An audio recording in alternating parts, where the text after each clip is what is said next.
আসসালামু আলাইকুম, সবাই কেমন আছেন? এই যান কি অবস্থা আছে আইন ঘরেতে। আসলে রাত্রেবেলা ভিডিও করলে তো দেখা যান না।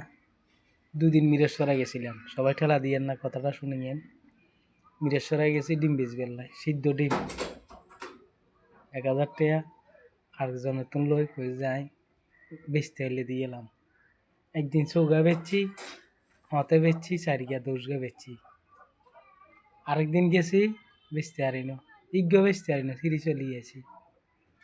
যদি না বেচা হয় না হয় তাহলে মানুষ কীভাবে চলি, কী করি খামো কম? আমি তো একজন প্রতিবন্ধী, কী করি খামো, কী করি চলা যায়? 24 ঘন্টা সারাদিন বসে থাকলে বা রাতের 12টা 1টা বসে থাকলে এও হারা যায় যে বেতন যায়, এ তো আর দ্বারা সম্ভব না। ঠ্যাং টুং হুলি আর ওষুধ কিনে খাই হুতাতন উঠতে পারিয়েন না, এমন অবস্থা। রাত ধরে ঘুম যেতে পারিয়েন না।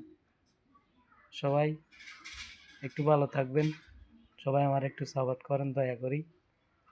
চাই আপনাদের মাধ্যমে কিছু হয় কিনা, সবাই একটু সাপোর্ট করেন। আসসালামু আলাইকুম।